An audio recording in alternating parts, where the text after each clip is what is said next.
Azərbaycan Dövlət Bədən Tərbiyəsi və İdman Akademiyasının 85 illik yubileyi qeyd edilib. Yubiley tədbirində Gənclər və İdman Naziri Azad Rəhimov, Azərbaycan Dövlət Bədən Tərbiyəsi və İdman Akademiyasının rektoru Ağacan Abiyev, Milli Olimpiya Komitəsinin vitse-prezidenti Çingiz Hüseynzadə, Akademiyanın professor müəllim heyəti və tələbələr iştirak ediblər.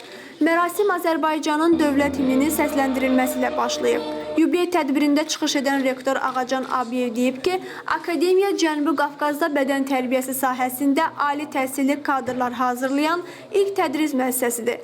Qeyd olunub ki, ali məktəbin inkişafında ümummilli lider Heydər Əliyevin müstəsna rolu olub. Bədən tərbiyəsinin 1930-cu ildə bugünkü Yusuf Madabayev'ın filarmoniya açıldı və orada dərslər keçirdi, filarmoniyada. Sonra isə 39-40-cı illərdə institut keçdiyi Səməriyyə küçəsi ilə İcra küçəsinin keçməsində 2 mərtəbəli bir bina edilib orada başlandı dərslər keçməyə. Nəhayət bildiyiniz kimi 1969-cu ildə Uğur müəllimiz Özyer rəhbərliyə seçildikdən sonra və məhz rəhbərin gənclərimizin inkişafında, fiziki və mənəvi inkişafında, bədən tərbiyəsi idmanın böyük rolunu bilərəkdən 69-70-ci illərdə həmin bu bina İdman İnstitutu tikilməyə başladı.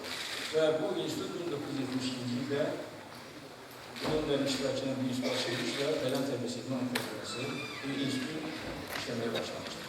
Gənclər və İdman Naziri Azad Rəhimov bildirib ki, bugün Azərbaycanın ən qocaman ali məktəblərindən biri öz yubileyini qeyd edir. Bu tədris müəssisəsinin məzunlar arasında adları dünya idmanının tarixinə düşən məşhur şəxslərin sayı çoxdur. Nazir ona diqqətə çatdırıb ki, Azərbaycanda idmanın inkişafında akademiyanın böyük xidmətləri var. Xüsusilə yüksək ixtisaslı məşqçilərin, idman mütəxəssislərinin hazırlanması baxımından akademiya ölkə idmanına öz tövhəsini verir. Akademiyanın tələbləri mötəbər idman tədbirlərində uğurlu çıxış edərək, dəfələrlə bayrağımızı yüksəklərə qaldırmış, himnimizi səsləndirmişlər.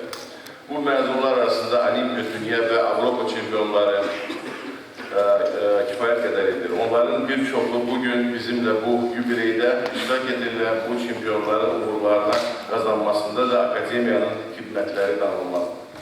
Azərbaycanın beynəlxalq idman əlaqələrinin genişlənməsində də akademiya önəmli rol oynayır.